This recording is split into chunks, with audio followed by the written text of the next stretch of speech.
What are you guys going to be for Halloween? I was about to say, so just to make Dave upset. So here's the thing. It's the only it only annoys me, nobody else. We're all like, yeah, it's fine.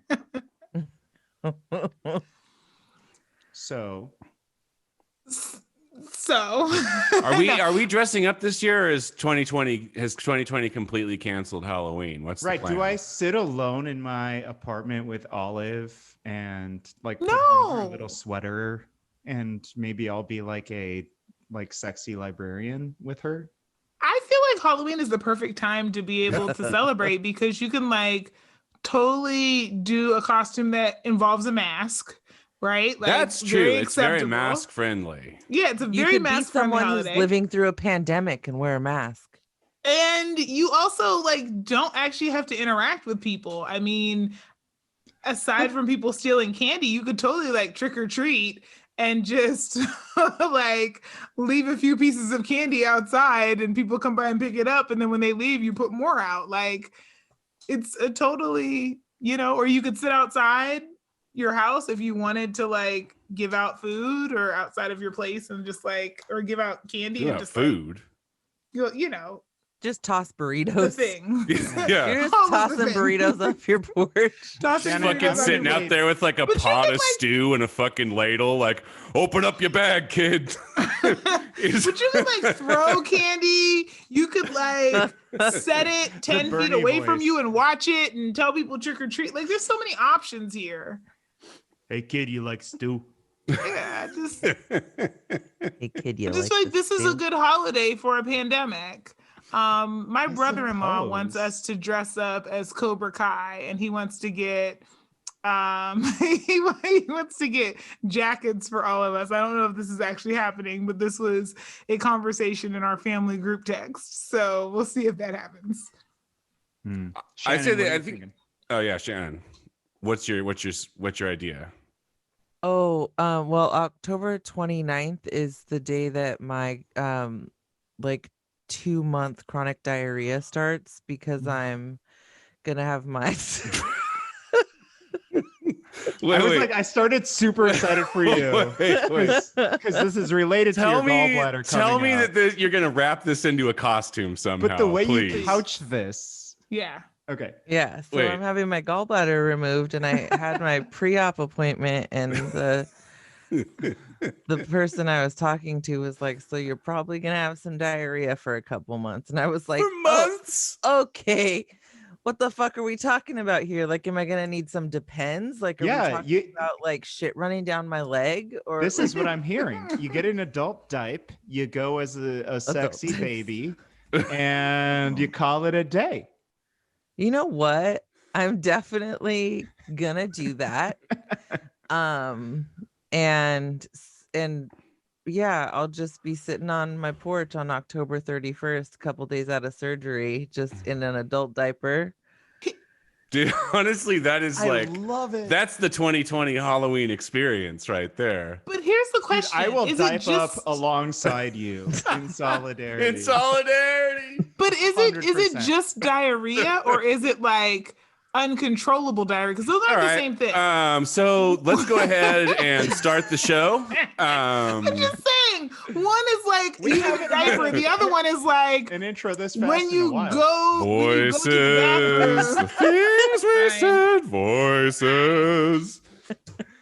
Fucking doctor in here making it weird. I'm just saying, dude. My hope is difference. My hope all is diarrhea doesn't involve. We need to talk about your continence. All right. Voices, the things they said. Voices, some from those dead. All the voices heard. Voices, things we say. Voices, they're in your head. All the voices heard. Hello, everyone. You have Kempa. And Skylar. Oh, and Shannon. And Flo. The whole gang back together. How long has it been? Come on. Forever. It's been about a month. Nearly a month. Wow. And that Yeah. for us is like 8 or 9 episodes because we do so many on this show. Yeah. I was the last, I mean, I started my vacation on September 14th. And then everything else happened right when I got back from that. So about a month. I'm ecstatic. You seem like you're doing well and kicking ass too, Shannon, which makes me double ecstatic. Yeah, trying to. I mean, I'm still a little like I'm a work in progress, but I have progressed more in the last 3 days than I have in the last 2 weeks. So That's awesome. I bet that feels great. what is it? Road to recovery or whatever the shit they say. Yeah, it does. It feels nice to start to feel like myself again. So yeah, I'm excited so happy. to be back. I yeah, it's like I do feel the way that Kempa looks. I like promise. just smiling ear to ear right now. I promise that I do. I was like, what does that mean? I feel like This is a John new Taylor shirt, Thomas. so, yeah. I feel like Jonathan Taylor Thomas. He is feels what I like feel Home Improvement. Circa 1997. Jesus. Yeah, it's good to be back. It feels like it's been about a decade since I was on the show. You didn't miss much. It hasn't, because you've had a show in there. It was just a show that I missed. It's been a decade since you and I have been on a show together. That's true. Not since you've been on a show. Right. Very true. Yeah. I forgot that I was on a show recently. You I were love on a it. show recently. You were definitely on a show recently. Yeah. I love that we're all together. We had a great time last episode talking about national politics. I think we fell deep into the presidential race, and I think that was really cathartic for us. This episode, I think it might be good for us. And again, I'm not against jumping onto the national stage, but let's talk about a couple things on the state and then something a little more local level. Beginning with the state, let's talk about the Los Angeles Lakers. This is a basketball team. Yes, okay. this is now a sports show. They apparently won the sport championship of sporting, and they Tight. people in Los Angeles were very happy because they won sport. So they went out and they celebrated in the streets. I think we all saw in the LA Times that the police didn't like them celebrating in the streets. Can somebody talk a little bit about kind of what happened there? I mean, do we really have to talk about what happened there? When the police don't like something, they tend to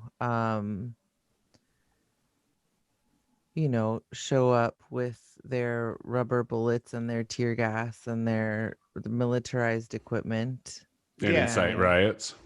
And I mean, basically, I wanted to let's talk about what they did to people.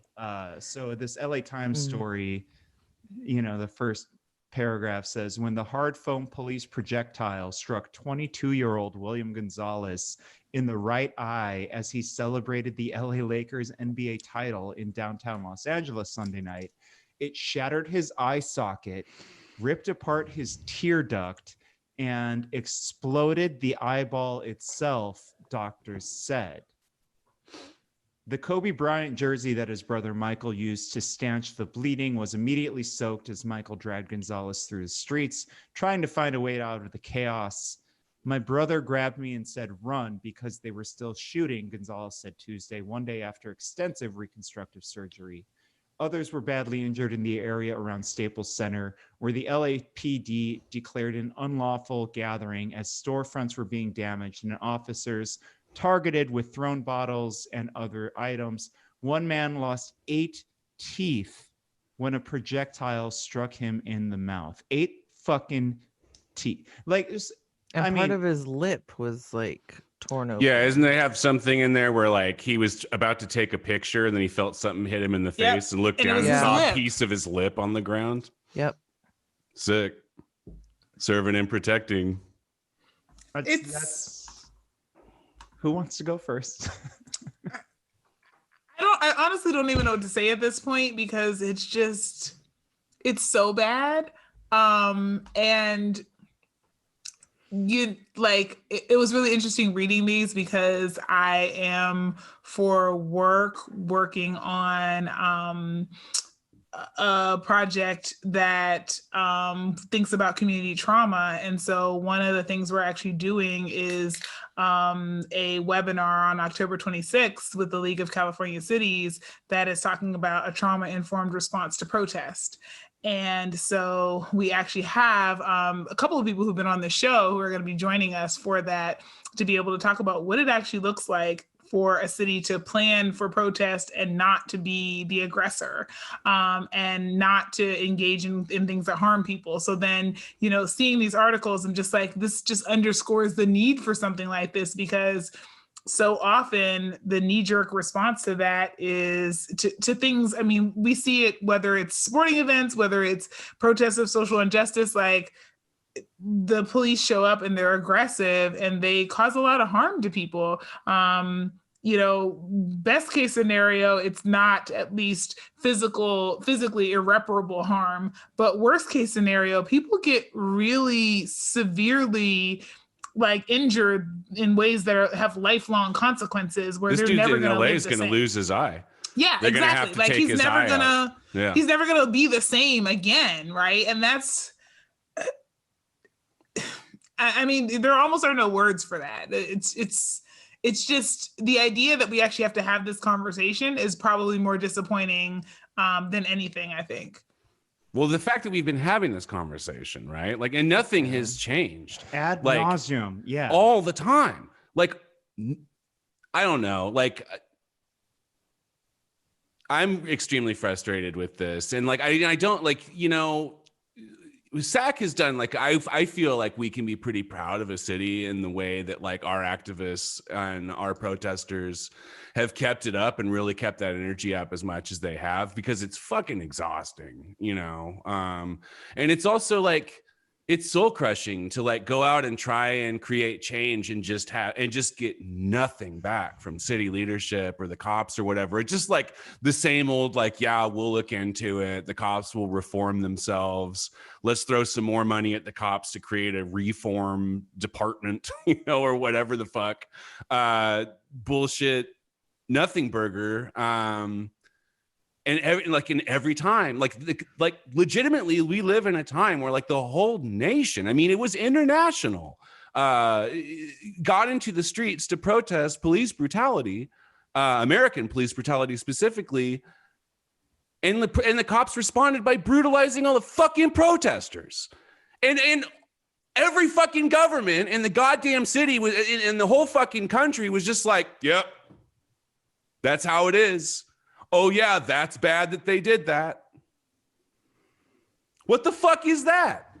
I don't know, man. That paired with all the fucking like all the shit about like, no, you know, burning shit down is bad and property violence or property damage is like terrible or whatever.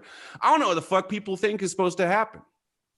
Like the most naive piece of shit fucking thing in the world is to tell people who are getting systematically hunted down and executed by fucking law enforcement to vote their way out of the problem. It's fucking trash.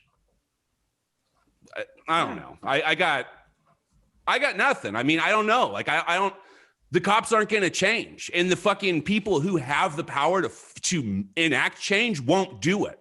Right. So where do we fucking go? So like now we just live in a place where every now and then the cops are going to murder somebody on camera. The guys get away with it and it's fine. People protest. The cops shoot them with fucking quote unquote non-lethal gear. We get in the street for a couple weeks until everybody runs out of energy, and then the thing just keeps going on, right? So I don't know. What do we do?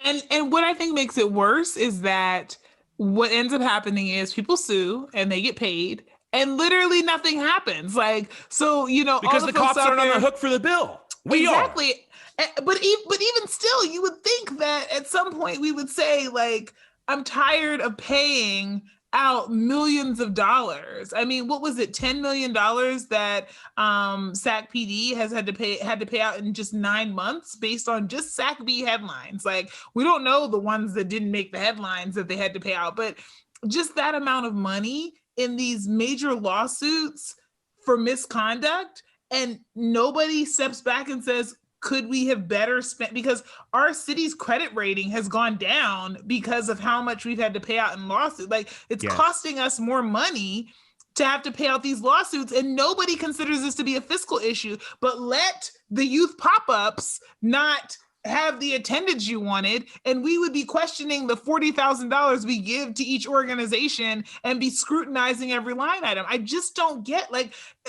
there's the part of me that's like, oh, okay, follow the money. And then there's a part of me that's like, okay, I'm following the money. Where the hell are the fiscal conservatives on this entirely, utterly useless waste of money that's happening here? Like, where are you on this? I thought you were the people who didn't like government waste. Hello? Oh, they're the defenders of capital, and they view the cops as defending them. So that's not right. But at some point you have to make it make sense. That's what I'm saying. Like, it doesn't make sense. Well, and where's the end, right? Like, let's say, like, we have the election coming up, right? So November 3rd, we're going to vote. It's either going to be Trump or Biden. Trump is either going to stay, Biden will take the White House. One of those two things happens. If Trump, think a third-party candidate's going to take it? I'm thinking maybe this time around, probably not. Even though, I mean, they've got my support and my vote. See the path to 355. I'm confused about why you're so cynical on this. Okay. I mean, so like, worst case scenario, right? Trump is reelected and we get like SS style, like shock troops rolling into cities like Portland. Skylar goes like to jail. Nab I go to jail soon after. Flo, you probably follow soon after. Shannon, Right. You're probably soon after that. The best case scenario is that Joe Biden gets into office. Joe shoot him in the legs. Biden gets into office. The best case scenario here is that we have somebody who wants to throw even more money at the cops, who has said on multiple occasions that he thinks the cops don't have enough funding. That's our best case scenario. This doesn't sound to me like someone who gives even 0.01% of a fuck about police brutality to me. So we're going to hear a whole bunch of lip service out of Biden and that crew, right? And that's the best case scenario. There's nobody in government who wants to take a stronger tack on this on the federal level. And I mean, look at what we're dealing with here on the state and fucking city level. It's not really any better here. I think you're right. Like, it's a prolonged fight. Obviously, there's no GOP people that will be anywhere near close to our side.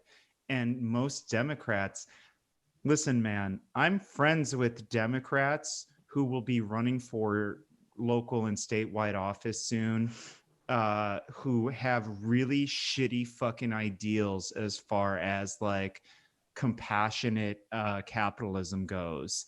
And the way that those compassionate capitalists view the police force, it's all inject more and more money into the police so that we can train them better, which is, as everyone on this show knows, is the exact opposite of what we need to be doing. And we're going to have to fucking fight them tooth and nail. When I think about like what it would be like to live in a city where we put our resources to like lift up communities that need the help and like prop up, like give people who need housing and give people who are hungry food, and we spend that money on the people who are like suffering. When I think about what it would be like to live in circumstances like that, and then I transpose that against where I actually live, which is where both sides of the aisle like can't get enough of the police state. They have to keep throwing more and more money to like increase the police state. I don't know, but what the fuck is that? Well, it's simple. Things could be so fucking good. Cops make them feel safe. Cops make them in their little enclaves feel safe. And so the answer to them is never defund them, because then I think that makes me less safe. And I don't know what our answer is for fighting them. Do we just fight them straight on? Do we demystify that issue? I don't know, but that's where they're coming from, I think. I think that there is a group of people in the United States that are never going to be convinced of doing anything different than what they're doing right now until the problem reaches their doorstep, right? Until they have a child who has substance use issues or has mental health issues, who is mistreated by the police. And I hate the fact that that's what it comes down to, but I think that far too often the miseducation and the socialization runs really deep here. And so people just, I mean, it's interesting because you even sometimes hear, Black and Indigenous people of color saying stuff like, well, just comply with the cops or just whatever. And it's just like, I think that sometimes I think it's people being intentionally, obtuse or maybe even like malicious. But I think sometimes it's just self-protection, right? It's like, I want to believe that there's something under my control. I want to believe that I'm not living in utter chaos. I want to believe that there's some order and there's a reason for things. Because if I allow myself to actually accept the fact that this system that has unbridled basically control of my life and my freedom and my, whether or not I'm incarcerated and all these things is inherently racist and fascist and, and not operating in my best interest, I'm now terrified and I don't know how to function. So it's easier for me to ignore that reality and pretend as if everybody who is, under the thumb of this system has done something wrong. And if I just pull my pants up and speak the Queen's English and stay out of trouble, life will be good for me. Like, I think that there's a large contingency of people who believe that. But I think also there's a group of people who are, because of the capitalistic police state that exists, that has such a fucking hold on even our people's minds, they are just like, they're also unable to imagine a future without, right? Like, it's actually like an absence of the ability to imagine a more robust and flourishing future.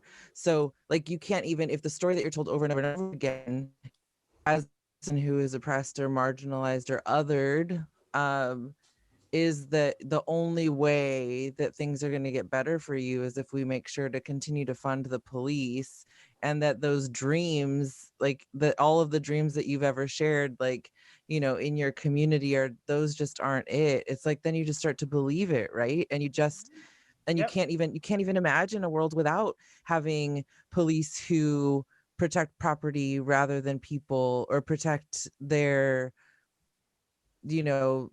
fucking blue striped flag over people, and that it's so problematic. Like, and we've talked about this before, that we really, like, I guess I don't know what the answer is, but what I really want is for communities that are so just like fucked by police, who are unwilling to, fucked by local politicians who are unwilling to think about alternatives to policing, to feel empowered to imagine and act out of those imaginations for a better future for themselves. Because that is, the truth is that if we're waiting on Daryl and the council, or if we're waiting on the board and the supervisors, Or You're on gonna be Gavin waiting. and the or on state. Gavin, yeah, we're just gonna keep waiting. Because, as we've all said, like, this shit about throwing more money at cops for training, which time and time again, like, I mean, there are people who have like studied that doesn't fucking work. It doesn't work to train cops to be better people, because they are trained to attack, like, it's Which, by the way, tonight, Biden on his little town hall was like, we got to get psychologists on police forces. No, you fucking No, moron. you fucking don't. No, you don't. You got to get police Prosecute cops when they do criminal shit. It's as fucking easy as that. Start locking Right. them up. A, that. B, don't get a cop involved when there's a mental health emergency. Just Also that. fucking Right. don't. Also that. Also that. Also You- that. You don't endanger someone's life if Also you maybe send a just mental health professional down to deal with something. or just invest in prevention also, because Exactly. like Right. I'm kind of at the place where I'm tired of having this conversation about emergency response Yep. without having also the parallel conversation about how the fuck do we prevent some of these emergencies, because not all of these had to end up in a 911 call. And Right. that's the conversation that nobody really wants to have, but it's a conversation that we absolutely have to have if we're really going to talk about what makes us safe and what it means to live in a society that actually supports the people who live in it. It's like, I don't want to have a conversation about, rent control. I want to have a conversation about how we make sure that housing is a human right. Like, I'm tired of always Right. having to settle for the Band-Aid and having to fight for the Band-Aid when the whole idea is, how do I not cut myself in the first place? Right. How do I avoid injury in the first place? It's a challenge of anchoring, which like I'm sure, Shannon, you've dealt with this for as long as your career. Like you want to have these conversations about housing as a human right, but your time is spent basically just working your ass off so somebody won't be in danger of dying tonight. And Yeah. it's just such a bizarre fight to have to fight day in and day out. Yeah, and I think, Flo brings up that really, really fucking good point around like mental health prevention, like preventative care for humans, like in every way involves housing and mental health support and food access and access to education and access to childcare. And, like preventative care is not Yes. just having a physical every year Right. with your general physician. It's making Right. sure that all of you is taken care of, include like your mind and your body, and put a fucking roof over your head. And I think about this a lot at work when we end up with guests who are just like really in the middle of a mental health crisis that like is so severe that, and we're just like, we have used every resource that we know how to use, but like we're not going to call the cops because that's not going to be helpful. And it's like, so your choice is to stand by and like just like be a presence for someone to make sure that they like don't hurt themselves, or that they continue to like eat that meal, or that they're able to get all of their belongings to wherever they need to go, or to call the police to have them locked up for trespassing, or or have them relocated to a different part of downtown where they're going to be like somebody where it's going to end up being an issue for somebody else. Like the money that we could save for holistic preventative care for people, again, it's the fiscal conservatives, if they would realize that there's a lot of like money saving involved in taking care of people.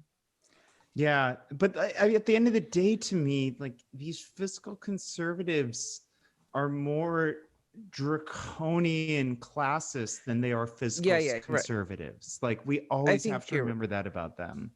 I'm gonna like Yeah. push back on the term fiscal conservatives a little bit, because I feel like that implies that this is not a bipartisan problem, and this is 100% definitely Yeah. a bipartisan problem. And I realize that conservative doesn't necessarily mean Republican, Right. but I don't think, like, I would just like to point out that the Democrats in this town, when it comes to this issue, are extremely conservative and Right. fit into the category Correct. of fiscal conservatives. Correct.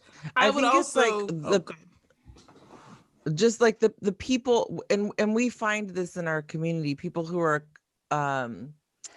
consistently or frequently bringing up dollar amounts for the reasons why we don't do things. And Flo brought up the point of like the youth pop-ups, and it's like, you can get heated over like a $40,000 pilot project, but you're not getting heated over a $10 million settlement. Like, so yes, not fiscal conservatives, just people who are interested in like where the money lands, generally speaking.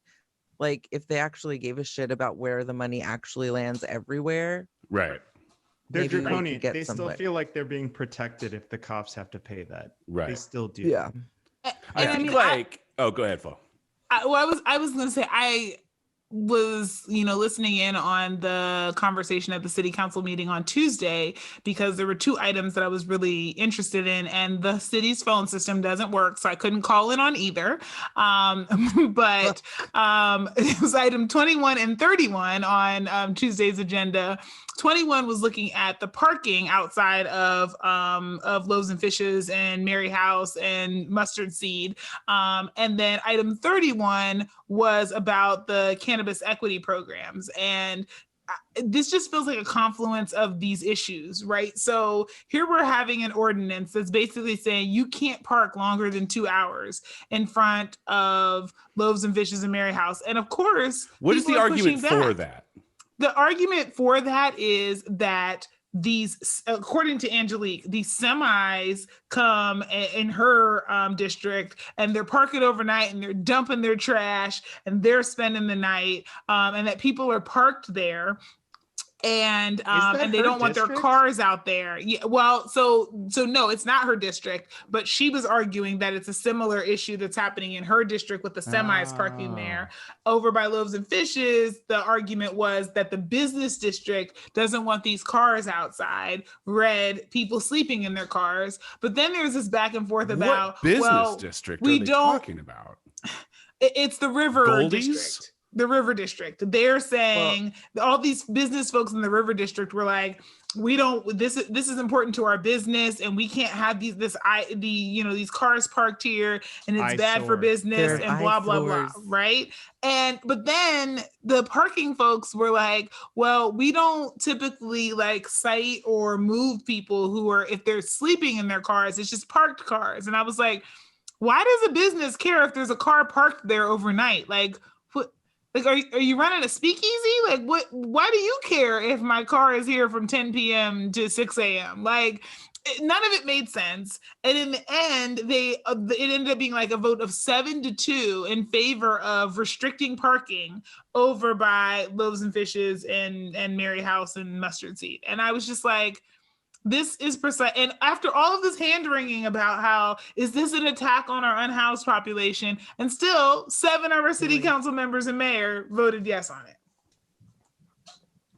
Wait, so now there are parking regulations. Now there are parking regulations. Wait, really? I thought that didn't make it. That made it? No, it made it.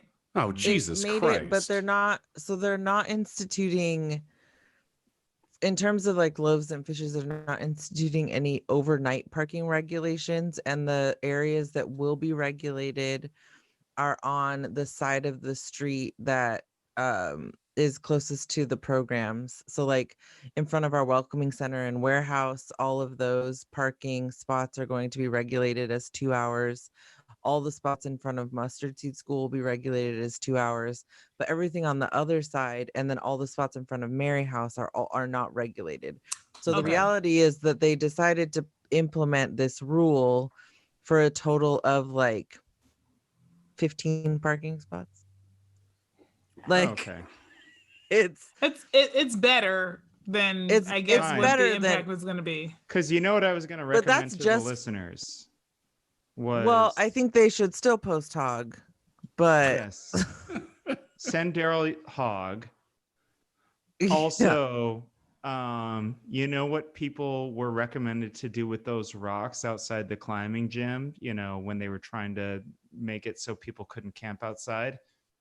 Do the same thing to those goddamn parking signs, because if those parking signs aren't there, then they can't enforce them.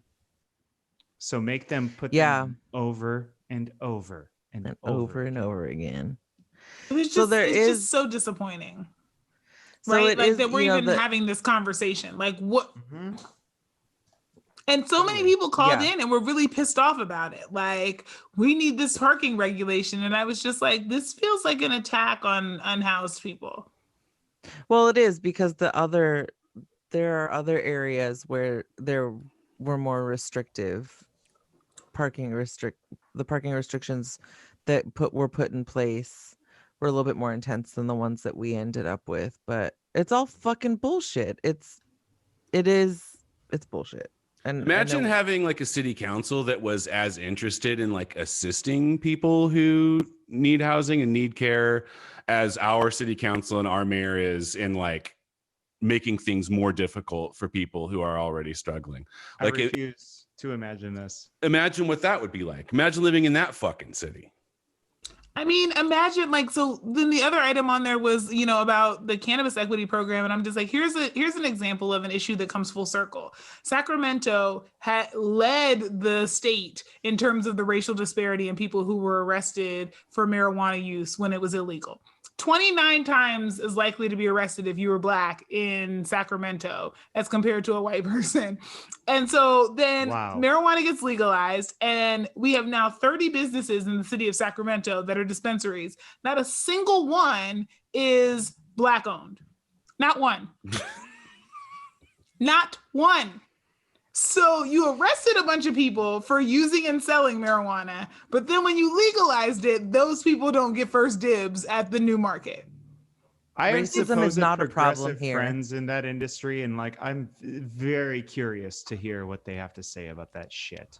And the only thing you can say is like, so Jim Keddy, shout out to Youth Forward, did a really great report that kind of dovetailed with the one that we put out for public health advocates. We did the arrest analysis, and he did the like, where is the tax revenue money going? Does anybody want to guess where the tax revenue goes for Prop 64 at the local level? I know. I'm positive Anybody? it's going to make me Is mad. it the cops? I'm positive. Yeah, it's the cops who opposed Prop 64, but they're the greatest beneficiary of Fuck the a Prop cop. 64 money Fuck a in cop. most of the cities. Yeah, Oh my yeah, God. it's awesome. It's awesome. Oh my god. So That's you get fucking to- unreal. You get to Oh be my God. responsible for the institutional racism that harmed communities. You get to oppose the legislation that would actually allow people to stop being criminalized. And then you get to take the bag of the tax revenue that comes out afterwards. You seriously can't make this up. Fucking I am nightmare human beings. unable- And Daryl Steinberg sleeps at night, just under his little nightcap, snug as a bug in a He rug. won't even see. Here's the thing. I feel like it is true that even if Daryl Steinberg were like the world's biggest anti-police activist, he wouldn't be able to do anything by himself, right? Like, I get that, and I get that it's not a fair criticism to be like, why isn't Steinberg waving his magic wand and I thought fixing that was the what police Strong Mayor problem? was about. But I thought like- that was, He he would- can do everything by himself. He also said he doesn't want to defund the police. He said also it said, well, explicitly. this is a hypothetical in which Mayor Steinberg is actually cool. Okay. But like, at the very listening. least, he could like pay lip service to these things, or be like, Right. hey, like, I'm working on legislation. I'm kind of, I'm struggling to get it through the process, but like, I'm with you guys. I realize that this is a problem and I'm working to fix it. Like, at least tell me those sweet little lies, man. Like, at least Something. whisper those sweet little nothings into my ear. Cause like, the resounding response from city council and the mayor regarding this and every other issue that even sort of deals with the police is go get fucked. To like everybody who's being fucking affected by it. Yeah. It's unreal. It's just unreal. So I'm glad we got to talk about cops. It's been a while. It's been a while on our show that we before. Yeah. In since- case you guys forgot how we feel about cops on this So- show. Still hate them. Really still hate them. I had My a cop yell blood at me when I pressure. was running today, and that was a very weird Like, moment. Hell And yeah. that's About what? neither here nor Well, Dave he had like a big TV under his arm and was fully Yeah. clothed. could have been the hammer and sickle on my chest. I don't know. Oh, that makes sense. Probably it. But anyway, so I think why don't we talk about, obviously the police have an absurd amount of sway with our elected officials, both on the state and on the local level.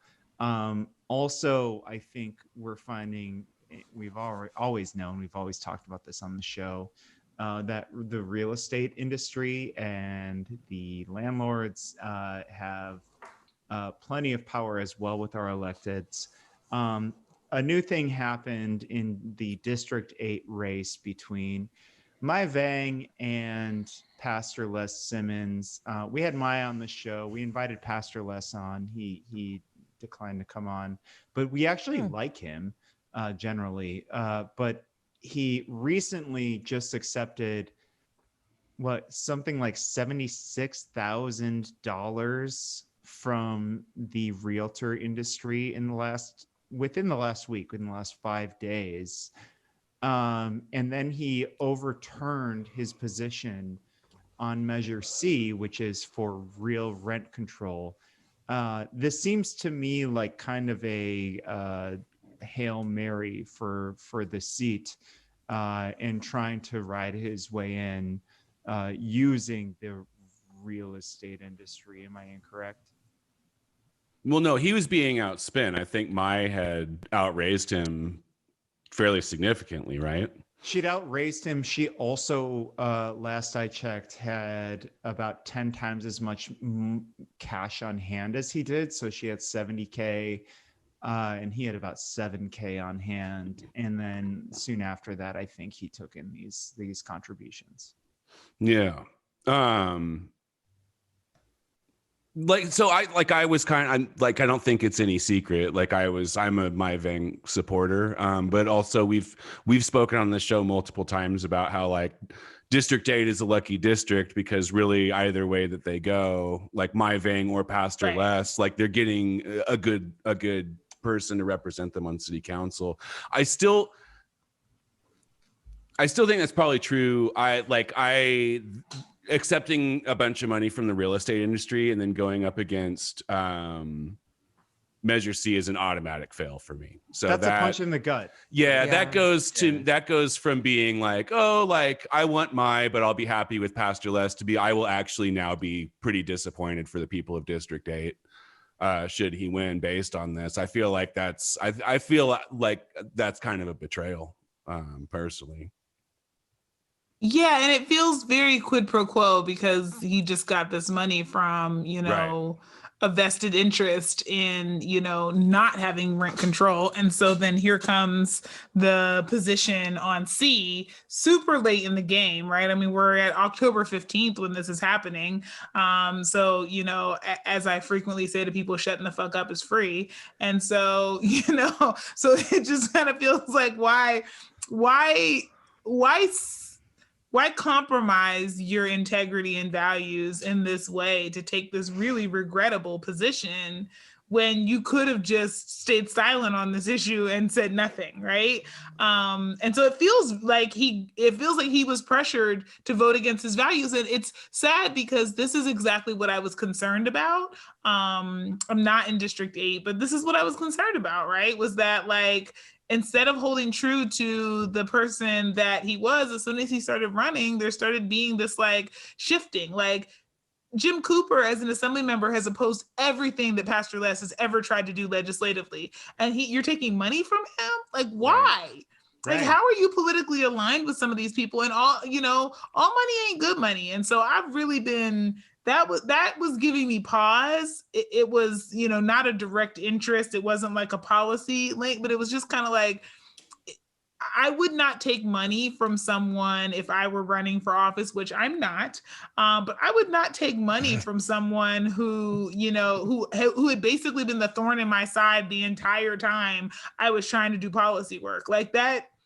Why? Yeah. What do we have in common? It sucks. It sucks because it's a pastor. It's somebody that so many people have trusted. It's somebody that like, he was a stalwart figure during like the Stephon Clark fight, right? Yep. Yeah. And to see him shift so suddenly when $76,000 come his way on this issue, like that was that was startling. I It's don't know. disappointing. Yeah. Yeah, I agree.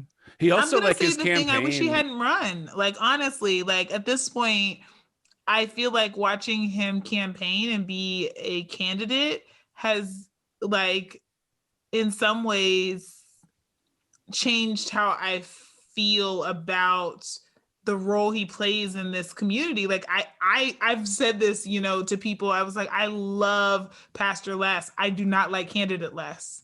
I don't like him at all. That's Yeah. really disappointing. I love Pastor Les and I do not like candidate Les. Yeah. It's not even like they snuck in the switch in going from being supportive to opposing Measure C either. Like this whole thing that his campaign released is like a fucking paragraph long takedown of Measure C and like the people who have worked so hard on it. Like it's not like, yeah, I mean, they like went all in. They like, you know, what is this thing? Their campaign said in a statement, he believes the proponents of Measure C, what the proponents of Measure C are doing is breaking their word and undermining efforts to build more affordable housing in the city. Dude, F-. Like, what the fuck is that? He's basically their taking word? Daryl Steinberg, Steve Hansen, and Gil Duran. Yeah, exactly. Storyline when before he was actually fighting for renters. Right. Again, it's just Who's really breaking their word disappointing. matters though. Like this is the kind of stuff where we split hairs. All breaking the law is not equally, morally bankrupt, right? I mean, first of all, I don't derive my morality from the law, but you feel very differently about somebody who rapes somebody as opposed to somebody who protests segregation or trafficking, right? Like there are ways that like, also going back on your word when people are trying to undermine vulnerable people is a very different proposition. And I'm not saying that's even the entire story, but I'm just saying that's a very different proposition than going back on your word on the backs of low income people. And one could really strongly make the case that that is exactly what Daryl Steinberg did with Measure U.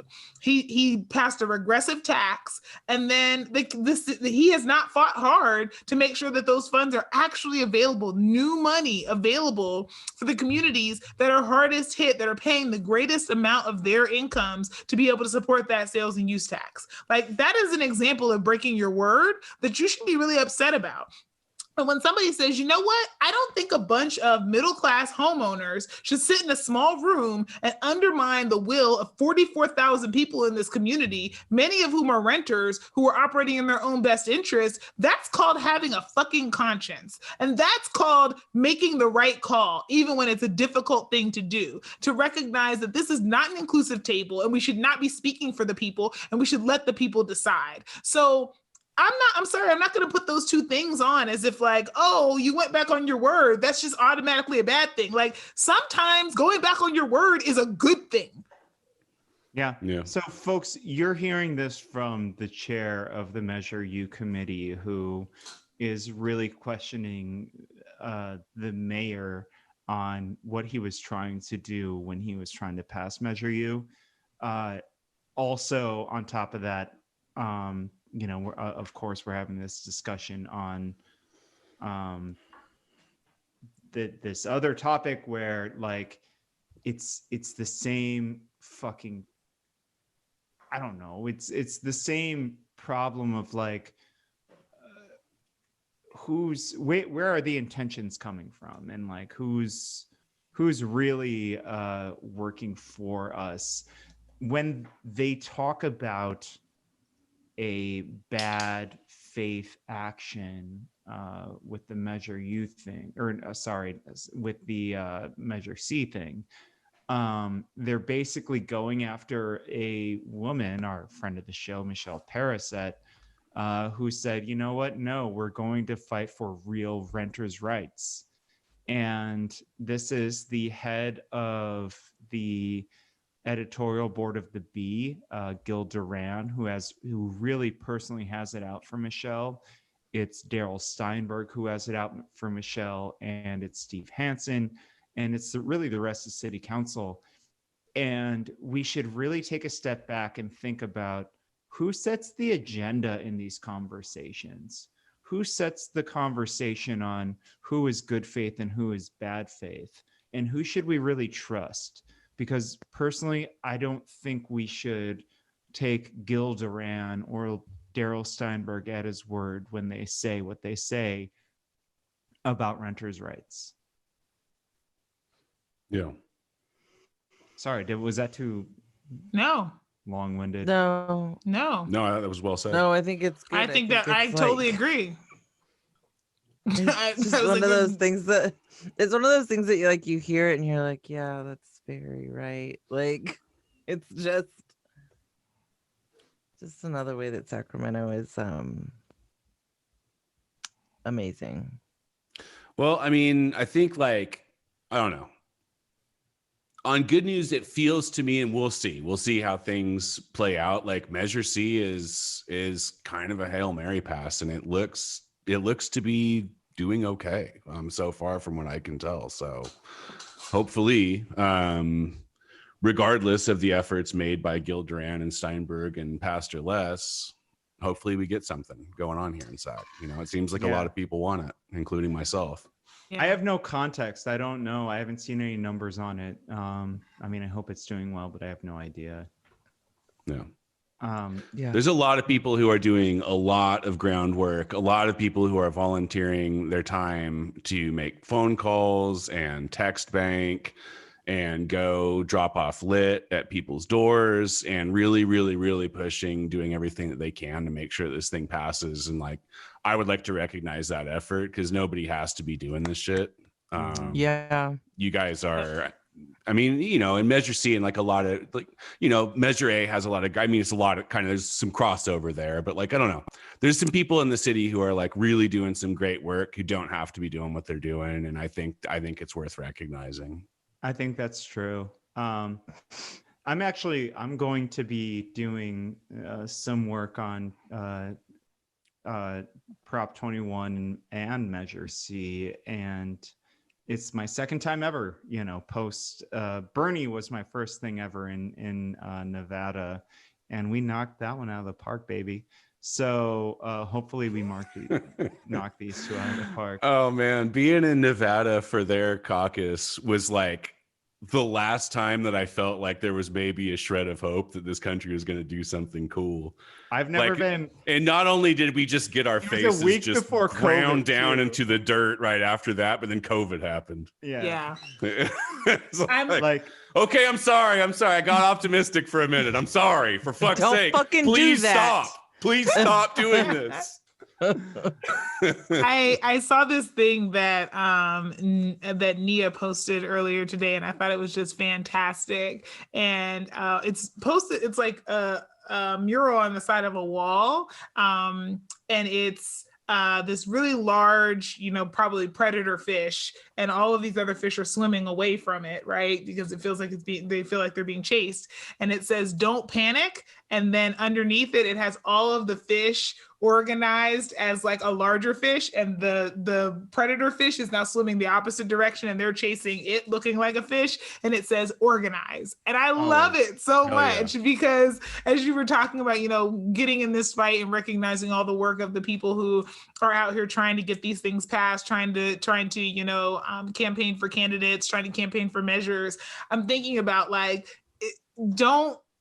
don't panic. Let's organize. Let's like, we, you know, individually, yeah, it feels like there's this big monster on our back, but at some point, if we have the numbers, we can win some of these things. And so I think that's the takeaway message for our listeners is if you're not involved and you're feeling like hopeless or like doomed, get involved and organize, because there is, not only is it true mental health work, like there is the ability to be able to come together and you feel this sense of camaraderie, but also there actually are winnable fights out here if we come together. Yeah, I would like to add to that, like if you are interested in doing anything like that, but you kind of don't know really where to start or get involved, get in touch with me personally. I'm not saying I know what the fuck I'm doing, but I know people who do know what the fuck they're doing that I can put you in touch with. And I would be elated. Not only would it not be a hassle for you to reach out to me about that, but it would make my fucking day to be able to set you up. So if you are one of those people, how can they reach you? Well, I mean, we're gonna get to my Twitter. No, we'll get to that. But like, if people want to reach you, okay, yeah, I mean, okay, I'll just throw my email address out. It's pretty simple: SkylarHenry@gmail.com. That's Skylar with an E. Thank you very much. But yeah, don't hesitate. Like I said, it's not an imposition. It would make my day to have somebody reach out and be like, "I want to get involved and I want to know where to start." I'd be more than happy to do everything I can to facilitate that. And please, alongside your resume, send your hog to Skylar. Now, let's back that up just a little bit.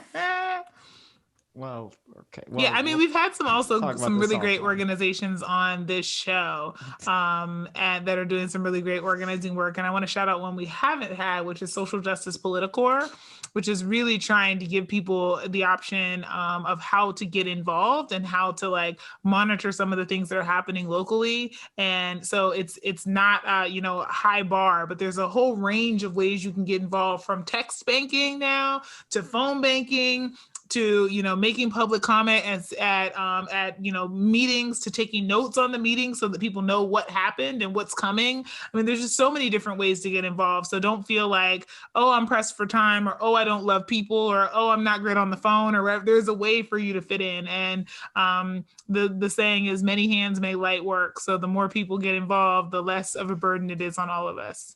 I mean, at the end of the day, there's just more of us than there are of them on literally every issue. So the more people who get involved and like want to get their hands dirty and do some shit, it just furthers the cause every time, regardless of the cause. That's exactly. Yeah. And I want to put a cherry on the top of what you both were saying. Was that funny? Love that. Okay. Just the concept of like, I want to remind the left that like we win sometimes, right? Like the day that gay marriage won, like it felt like that would never happen. Do you remember like where you were? I remember like being over at the Capitol, during that day, and like, fuck, man.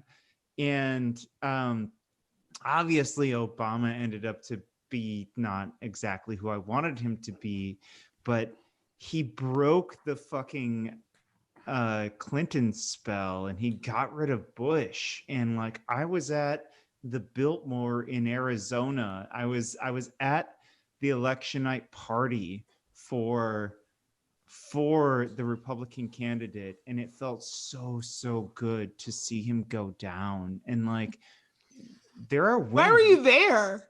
Because I was a grad student at ASU in journalism, so I snuck in. They didn't give you me wanted free food, Dave. Don't lie. I did. I got some free Republican cheese. They didn't give me a press pass though. I had to sneak in. But like things are winnable. And if we put our sights on it, we can fucking beat these motherfuckers. And the left is growing every day. And I think that's exciting. And like, and as much as angry as we get, like, I think we should always remind ourselves that like, we can fucking do this. We can win this shit. And like, let's just keep our eye on the prize. I agree. When we fight, we win. Speaking of tireless, valiant efforts of people who are seemingly superheroes in their unending capacity to do excellent and honest and I would say noble work, I'm on Twitter a lot. I'm on there nobly reading all the good takes, valiantly making my way through a never-ending feed of takes, both good and bad. I've been at it for a while and I know what I'm doing.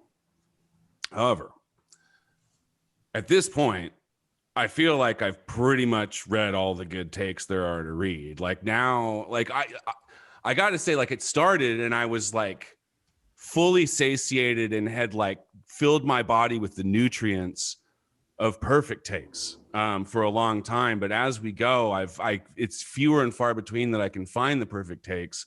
And now I'm basically just subsisting on like neolib takes and even takes that are less than that. And, you know, I'm still alive, but I mean, can we really call this living? No, I don't think we can. No, we can't. So I'm dying for, like, I'm running on fumes here with the takes. I need some perfect takes. Please, somebody tell me that you know of a place I can get some perfect where I can fill myself to the brim with perfect Totally. takes, reliably. And I am 100% with you on this like superficie of like Orange Man bad no matter fucking where I look, right? And it's like, come on, man. There's a lot. There's more context here. There are more things to think about. We all know Orange Man bad. There's a lot more to talk about. Where are they talking about that, though? The one place that I send all my friends where we all know each other's names and we get I think I know where this is going. we get to really get to dive deep on where we feel on here and what now. It's a place called voicesrivercity.com. That's not what I thought you were going to say. Oh, did you think it was Cheers? Yeah, I thought it was Cheers. Okay. No, it's a good show too. Where everybody Really good knows show. your name. It's an excellent program. And they're always glad you came. So voicesrivercity.com started a little over 3 years ago. It was mostly news, arts coverage, very fun. It's all still on the site.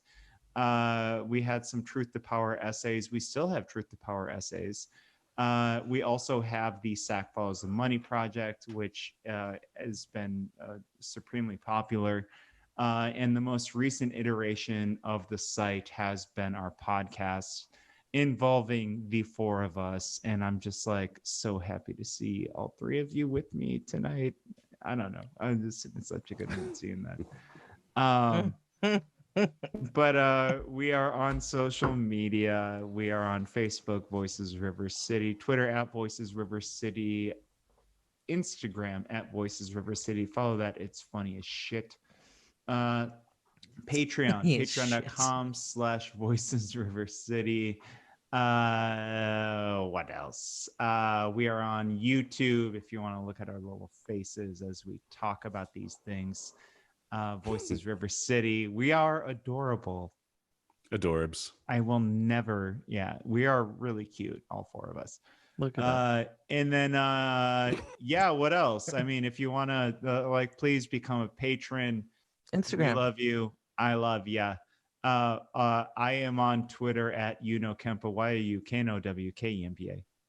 You can find me at Guillotine for You. That's Guillotine, the number 4, YOU. I am Shan ND Stevens. And I am Flojaune, FLOJAUNE. All right. It's been so long since we all just did our own Twitter handles. I It's know. it feels it's so a good. return I'm to so form. happy. Yeah, I love it. I've been very Go quiet for it. on Twitter, so I And forgot. I what tag my you like handle 3 was. times a day. Have you gotten Sure. any hogs? Any hogs? Well, yeah, we did put out a hog ask for you.